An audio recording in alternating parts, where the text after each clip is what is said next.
Bad morning to all. ఎందుకంటే good morning చెప్పాల్సిన టైంలో బ్యాడ్ మార్నింగ్ అని చెప్పుకోవాల్సి వస్తుంది. తెలుగు రాష్ట్రాల ప్రజలు తుఫాను ప్రభావంతో, వరదల ప్రభావంతో అల్లాడిపోతూ ఉన్నారు. చాలామంది ప్రాణాలు కోల్పోతూ ఉన్నారు. విజయవాడ లాంటి చోట అయితే ప్రాణాలు అరచేతిలో పెట్టుకుని బతుకుతూ ఉన్నారు. ఎక్కడ ఉంటామో, ప్రాణాలతో సాయంత్రానికి మిగులుతామో లేదో అన్న ఆందోళన, టెన్షన్తో ఉన్నారు.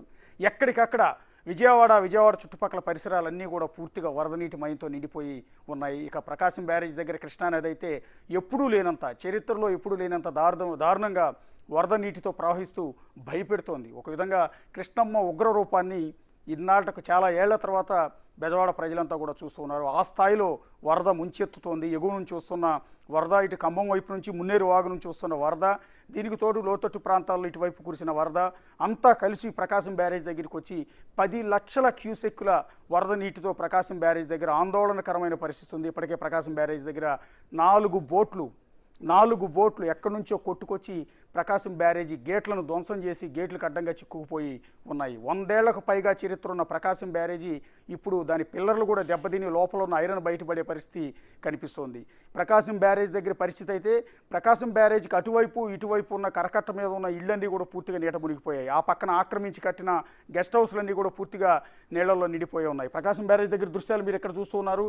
ప్రకాశం బ్యారేజ్కి ఎక్కడి నుంచో కొట్టుకొచ్చిన వరద నీటి ప్రవాహానికి కొట్టుకొచ్చిన అతి భారీ బోట్లని మీరు ఇక్కడ దృశ్యాల్లో చూస్తూ ఉన్నారు. ప్రకాశం బ్యారేజీ గేట్లను ధ్వంసం చేసే ఆ వచ్చిన బోట్లు, ఇక్కడ ఒక బోట్ ఉంది, ఆ పక్క బోట్లు, మొత్తం 4 బోట్లు అక్కడ వరుసనే అటు నిలబడి ఉన్నాయి. ఒక బోట్ అయితే, అతిపెద్ద బోట్ అయితే ప్రకాశం బ్యారేజీ గేట్కి అడ్డంగా చిక్కుబడిపోయి ఉంది. ఆ వచ్చిన వేగానికి ప్రకాశం బ్యారేజీ పిల్లర్లను ఢీకొనడంతో పిల్లర్లు ధ్వంసమయ్యాయి. ధ్వంసం కావడంతో పాటు లోపల ఉన్న ఐరన్ కూడా బయటపడుతుంది. 100 ఏళ్ల హిస్టరీ ఉంది. 100 ఏళ్ళు కూడా పూర్తి చేసుకున్న ప్రకాశం బ్యారేజీలో ఇవాళ ఒక భయానక పరిస్థితి. ప్రకాశం బ్యారేజీ ఎప్పుడు ఏ నిమిషాలు ఏం జరుగుతుంది అనేది ఒక భయం కనిపిస్తోంది. ఈ వచ్చిన బోట్లన్నీ కూడా ఎప్పుడు తొలగిస్తారు ఏంటో కూడా అర్థం కాని పరిస్థితుంది. ఒకసారి ధ్వంసమైన ప్రకాశం బ్యారేజీ గేటును మీరు ఎదురుగా దృశ్యాల్లో చూడొచ్చు. 100 ఏళ్ళు పూర్తి చేసుకున్న ప్రకాశం బ్యారేజీ ఇప్పుడు పరిస్థితి ఈ విధంగా కనిపిస్తుంది. వస్తున్న వరద వేగానికి కొట్టుకొచ్చిన బోట్లు చేసిన బేభత్స దృశ్యాలు ప్రస్తుతం మనం లైవ్లో ప్రత్యక్షంగా చూస్తున్నాం. ఐరన్ మొత్తం కూడా బయటకు వచ్చింది. పైకి కనిపిస్తున్న దృశ్యం ఇది. కింద ఎంత డ్యామేజ్ అయిందనేది మీరు ఒకసారి ఊహించుకోవాల్సి వస్తుంది. స్టిల్ ఇక్కడే ఇదే ప్రకాశం బ్యారేజీ, ఆ ప్రకాశం బ్యారేజీ ఇదే గేటు దగ్గర ఒక బోటు అడ్డంగా చిక్కుబడిపోయి ఉంది. గేటు ధ్వంసమైంది. లోపల గేటు ఉందో కొట్టుకుపోయిందో కూడా తెలియని పరిస్థితి మనకు ప్రకాశం బ్యారేజ్ దగ్గర కనిపిస్తోంది. సో అధికారులంతా కూడా అప్రమత్తమయ్యారు. ఎక్కడికక్కడ అలర్ట్ చేస్తూ ఉన్నారు. లోతట్టు ప్రాంతాల ప్రజల్ని, ప్రకాశం బ్యారేజీ దిగువనున్న ప్రజలందరినీ కూడా అప్రమత్తం చేసే ప్రయత్నం చేస్తూ ఉన్నారు. సో ఇది ప్రకాశం బ్యారేజ్ దగ్గర పరిస్థితి. ఇక సింగనగర్ దగ్గర పరిస్థితి మరింత దారుణంగా ఉంది. రాత్రంతా కూడా సీఎం చంద్రబాబు నాయుడు బోట్లలో అక్కడికి వెళ్ళి ప్రజలందరినీ పలకరించే ప్రయత్నం చేస్తూ ఉన్నారు. వాళ్ళందరి సమస్యలు తెలుసుకుంటూ ఉన్నారు. వాళ్ళందరికీ ఆహారాన్ని సప్లై చేసే ప్రయత్నం చేస్తూ ఉన్నారు.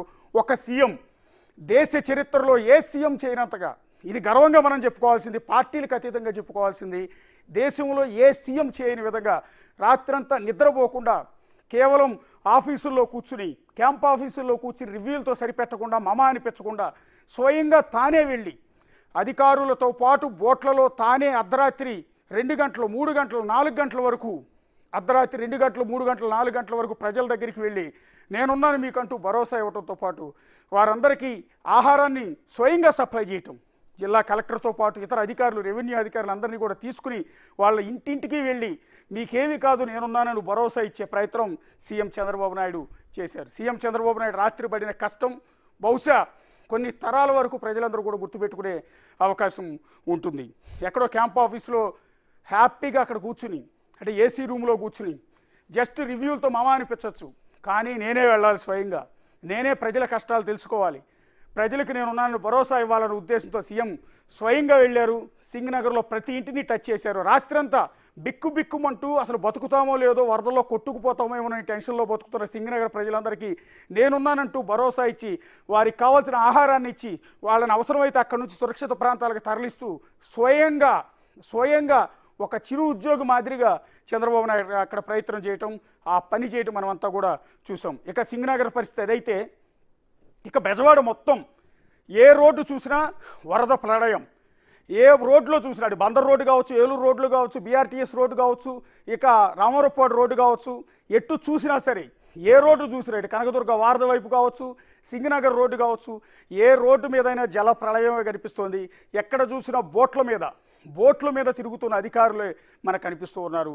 మొత్తం పూర్తిగా మునిగిపోయింది. బహుశా ఈ జనరేషన్లో ఉన్న ప్రజలు ఎవరు కూడా ఊహించని, ఎప్పుడూ చూడని పరిస్థితిని ప్రస్తుతం బెజవాడలో మనం చూస్తూ ఉన్నాం. ఎన్నో వేల ఇళ్ళు ఇప్పటికి ఈ నిమిషం వరకు కూడా నీళ్లలో ఉన్నాయి. రోడ్ల మీదకు వాహనాలు వెళ్ళే పరిస్థితి లేదు. ఆ రకంగా ఆటోలు, కార్లు మొత్తం కొట్టుకుపోతూ ఉన్నాయి. సో అధికారులు కేవలం ఎన్డీఆర్ఎఫ్కి సంబంధించిన బోట్లలో మాత్రమే, బెలూన్ బోట్లలో మాత్రమే ప్రస్తుతం ఈ వరద నీటిలో తిరిగే పరిస్థితి మనకు కనిపిస్తుంది. అల్లకల్లోలం అయిపోయింది. చరిత్రలో ఎప్పుడూ లేనంత దారుణమైన అల్లకల్లోల పరిస్థితి. ఒక బైక్ మీద వస్తున్న కుర్రాన్ని మీరు ఒకసారి చూడండి, ఎక్కడి వరకు నీళ్లు మురుగునాయో. బహుశా ఇదంతా సింగనగర్ రోడ్డు మీద. బెజవాడ బందర్ రోడ్డు అయితే నామరూపాలు లేదు. ఇది బెజవాడ బందర్ రోడ్డు అంటే చెప్తే నమ్మే పరిస్థితి లేదు. ఇది బీఆర్టీఎస్ రోడ్డు అంటే నమ్మే పరిస్థితి లేదు. ఇది కనకదుర్గ వారధికి వెళ్ళే రోడ్డు అంటే ఎవరు నమ్మే పరిస్థితి లేదు. ఇది బస్టాండ్కి వెళ్ళే పరిస్థితి అంటే ఎవరు నమ్మే పరిస్థితి లేదు. ఇది కృష్ణలంక రోడ్డు అంటే ఎవరు నమ్మే పరిస్థితి లేదు. ఇది పెనమలూరు రోడ్డు అంటే ఎవరు నమ్మే పరిస్థితి లేదు. మొత్తం ఏరియల్ వ్యూలో మనం ఒకసారి చూస్తే బెజవాడ నీళ్లల్లో బెజవాడ ఉంది. ఏది కృష్ణానదో ఏది బెజవాడో కూడా అర్థం కానంత పరిస్థితి ఉంటుంది. బెజవాడ అంతా కృష్ణానదికి ఒడ్డు మీద ఉంటుంది మామూలుగా అయితే. కానీ ఇప్పుడు కృష్ణానది బెజవాడ రెండు ఒక్కటైపోయాయి. అప్పుడు ప్రజలు పడుతున్న నరకయాత్ర ఒకసారి మీరు చూడండి. అలాగని ప్రతి ఒక్కళ్ళు ఇళ్లలోనే కూర్చోలేరు కదా, కనీసం వస్తువులు తెచ్చుకోవడానికి బయటికి రావాలి, అవసరాల కోసం బయటికి రావాలి. సో అలా వస్తున్న జనం అంతా కూడా ఈ రకంగా ఇబ్బంది పడుతున్నారు. మీరు వెనక చూస్తున్న దృశ్యాలన్నీ కూడా మీరు చూడొచ్చు. బెజవాడలో ఇప్పుడు అక్కడ కాదు, అక్కడ కాదు, అది బెజవాడ 1 టౌన్ కావచ్చు, లేకపోతే కాళేశ్వరరావు మార్కెట్ ఏరియా కావచ్చు, ఇంకా జెండా సెంటర్ కావచ్చు, రథం సెంటర్ కావచ్చు, ఎక్కడ చూసినా ఇదే రకమైన వరద పరిస్థితి కనిపిస్తుంది. బహుశా గత 100 ఏళ్లలో కృష్ణానదికి ఈ స్థాయిలో వరదలు రాలేదు. గత 100 ఏళ్లలో బెజవాడలో ఇంత దారుణమైన పరిస్థితులు లేవని చెప్పాల్సి ఉంటుంది. 2009 వరదల్లో కూడా ఈ రకమైన దీనమైన పరిస్థితులు లేవని చెప్పాల్సి ఉంటుంది. సో ఆ వరద మొత్తాన్ని కూడా బిగ్ టీవీ ఎస్టాబ్లిష్ చేస్తోంది. ఇవాళ బిగ్ టీవీ మా కొలీగ్స్ అంతా కూడా ప్రాణాలకు తెగించి ఆయా ముంపు గ్రామాలకు వెళ్ళి రిపోర్ట్ చేస్తూ ఉన్నారు. ఎక్కడా లేదు, మా వాళ్ళు పడుతున్న కష్టం అంతా ఇంత కాదు, అక్కడ ఉన్న సమస్య అంతా కూడా ప్రభుత్వం దృష్టికి తీసుకువెళ్ళాలి. అలాగే ప్రభుత్వం చేస్తున్న సహాయక చర్యలు ప్రజల దృష్టికి తీసుకువెళ్ళాలి. అక్కడ ఉన్న వార్తల సమాచారాలు ప్రజలు పడుతున్న కష్టాన్ని యావత్ ప్రపంచానికి తెలియజేసే ఉద్దేశంలో ఇవాళ బిగ్ టీవీ రిపోర్టర్లు బెజవాడలో ఉన్న శివ కావచ్చు, మల్లి కావచ్చు, రాజు కావచ్చు, సాగర్ కావచ్చు, అలాగే శంకర్ కావచ్చు, మొత్తం 5 రిపోర్టర్లు 5 స్పాట్ల నుంచి ప్రస్తుతం ప్రజెంట్ చేస్తున్నారు. ఇలాంటి దీనమైన పరిస్థితుల్లో పిల్లల్ని ఆ విధంగా భుజాన ఎత్తుకుని నీళ్లలోంచి నడుచుకుంటూ వాళ్ళంతా బయటకు వస్తున్న దృశ్యాలని మీరు ఇక్కడ చూస్తున్నారు. బెజవాడలో ఇందాక నేను చెప్పాను, ఈ రకమైన దీనమైన పరిస్థితి వస్తుందని ఎవ్వరూ కూడా ఊహించలేదు. ఇందుకు 1,00,000 కారణాలు ఉంటాయి. ఇవాళ వరద నీరు ఎందుకు వెళ్ళట్లేదు, వరద నీటి ఎందుకు మునిగిపోయింది అనేది పోస్టుమార్టం తర్వాత సంగతి. ఈ ప్రమాదం నుంచి బయటపడటం వల్ల ఇప్పుడు కనుక వర్షం తగ్గితే, ఇవాళ వర్షం కురవకపోతే ఈ వరద నీరంతా కాస్తో కూస్తో వెనక్కి తగ్గే అవకాశం ఉంటుంది.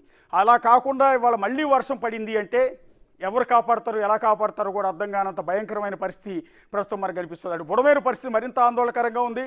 బెజవాడలో వరదంతా బయటకు మోసుకెళ్లేది బుడమేరు కాలువ. ఆ బుడమేరు కాలువ ప్రస్తుతం అత్యంత భయంకరంగా ఉంది. అది సింగనగర్ ప్రాంతాన్ని మొత్తాన్ని కూడా ముంచెత్తుతోంది. వచ్చే ఇన్ఫ్లో అంతా ఎక్కువగా ఉంది, బయటికి వెళ్ళే వరద నీరు చాలా తక్కువగా కనిపిస్తుంది. ఎందుకంటే బెజవాడ ఆ బుడమేరు మొత్తం ఎక్కడికక్కడ ఆక్రమణలకు గురి కావటం కావచ్చు, వాటర్ రీచ్ కావాల్సిన చోట పూర్తిగా కట్టలు మొత్తాన్ని ఆక్రమించి నిర్మాణాలు చేయటం వల్ల ఆ వరద నీరు అంటే అటు వెళ్ళే అవకాశం చాలా తక్కువగా ఉంది. సో బెజవాడంతా ఒక జల ప్రళయం ప్రస్తుతం మనకు కనిపిస్తోంది. ఇక ప్రకాశం బ్యారేజ్ దగ్గర కృష్ణానది కరకట్టకు అటుపక్క ఇటుపక్క ఇష్టం వచ్చినట్టు కృష్ణానదిని ఆక్రమించి కట్టేశారు. ఆ పక్కంతానేమో గెస్ట్ హౌస్లు కట్టేశారు, ఈ పక్కంతా అపార్ట్మెంట్లు ఇల్లు కట్టేశారు. అలా పెంచుకుంటూ కృష్ణానదిలోకి వచ్చారు. ఇవన్నీ మునిగిపోయాయి. ఇప్పుడు ఒక్కసారి ప్రకాశం బ్యారేజీ కరకట్ట అంటే తాడేపల్లి వైపు ఉన్న కరకట్ట మీదకి వెళ్తే అక్కడ మంతెన సత్యనారాయణ రాజు గారు అనే పెద్ద ఆయన అతిపెద్ద ఆశ్రమం కట్టాడు చాలా ఏళ్ల క్రితం. లిటరల్గా అందులో వ్యాపారం చేస్తున్నాడు, కొన్ని కోట్ల రూపాయల వ్యాపారం చేస్తున్నాడు. కృష్ణానదిని ఆక్రమించి చట్టాలు ఉల్లంఘించి అధికారుల అండదండలతో చెలరేగిపోయి అతిపెద్ద ఆశ్రమాన్ని కట్టి అందులో అతిపెద్ద వ్యాపారం చేస్తూ ఉన్నాడు. ఆ వ్యాపారం చేస్తున్న మంతెన సత్యనారాయణ ఆశ్రమం అంతా ఇప్పుడు పూర్తిగా నీట మునిగిపోతే అందులో చికిత్స కోసం మంతెన సత్యనారాయణరాజు ఆశ్రమంలో చికిత్స కోసం వెళ్ళిన పేషెంట్లంతా ఇదిగో వాళ్ళ దీనమైన పరిస్థితి మీరు ఒకసారి చూడండి, భయానకమైన పరిస్థితి చూడండి. ఏదో రోగం వచ్చింది తగ్గించుకుందామని వెళ్ళిన ఆ పేషెంట్లంతా ఇవాళ ప్రాణాలు అరచేతిలో పెట్టుకుని ఆ విధంగా వాళ్ళందరినీ పై ఫ్లోర్లోంచి కింది ఫ్లోర్లోకి తాళ్ళు కట్టి దింపుతూ ఉన్నారు అధికారులంతా కూడా. కనీసం ఇంత పెద్ద వరద వచ్చింది, ముందస్తుగా అప్రమత్తం కావద్దా? మంతెన సత్యనారాయణరాజు అనే ఆయన అందులోనే ఉంటాడు, అదే ఆశ్రమంలో ఉంటాడు. వాళ్ళందరినీ అలర్ట్ చేసి ఇమ్మీడియట్గా సురక్షిత ప్రాంతానికి తరలించాలి కదా. కృష్ణానదికి ఈ స్థాయిలో వరద వస్తుందని 3 రోజుల నుంచి అధికారులు హెచ్చరిస్తున్నారు కదా. అయినా కూడా ఎక్కడ తన పాపాలు బయటపడతాయో, ఎక్కడ తన ఆక్రమణలు ప్రజలకు తెలుస్తాయన్న ఉద్దేశంతో బహుశా అధికారులకు సహకరించలేదు, వాళ్ళందరినీ తరలించే ప్రయత్నం చేయలేదు. ఇప్పుడు ఆ జనాల ప్రాణాల మీదకి వస్తే దాదాపు 4 అంతస్తులు 5 అంతస్తులు ఉంటుంది ఆ మంచి సత్యనారాయణ ఆశ్రమం. అది కృష్ణానది నీళ్ళలోనే ఉంటుంది ఒక విధంగా చెప్పాలి అంటే. కృష్ణానదికి వరద తక్కువ ఉన్నప్పుడు ఆశ్రమం కనపడుతుంది, వరద ఎక్కువ వచ్చినప్పుడు ఆశ్రమం మొత్తం మునిగిపోతుంది. అలాంటి ఆశ్రమంలో ఆ పెంకుల మీద నుంచి అధికారులు దగ్గరుండి వాళ్ళందరినీ తాళ్ళు కట్టి ఈ రకంగా ముసలాళ్ళని ముతకాళ్ళందరినీ కూడా, ఎందుకంటే అక్కడ పేషెంట్లకు వయసులో ఉన్న వాళ్ళు పెద్దగా అవసరం లేదు మంత్రి సత్యనారాయణ ఆశ్రమంలోకి, అందరూ కూడా వయసు మళ్ళిన వాళ్ళకి ఎక్కువ అవసరం ఉంటుంది. అనేక రకాల హెల్త్ ప్రాబ్లమ్స్ వాళ్ళందరూ అక్కడికి వెళ్ళారు. పాపం ఆ వయసులో వాళ్ళకి ఎంత కష్టం వచ్చిందో చూడండి, ఎంత కష్టం వచ్చిందో చూడండి. వాళ్ళందరినీ పైనుంచి కిందకి తాళతో ఏ రకంగా దింపుతున్నారు చూడండి. అక్కడ ఒకసారి మా కొలీగ్ సాయి శంకర్ ఉన్నాడు మంతెన సత్యనారాయణ దగ్గర. సాయి, ఎలా ఎలా ఉంది అక్కడ సిచ్యువేషన్ అంతా కూడా? మొత్తం వాళ్ళందరినీ దింపేశారా, ఇంకా దింపుతున్నారా?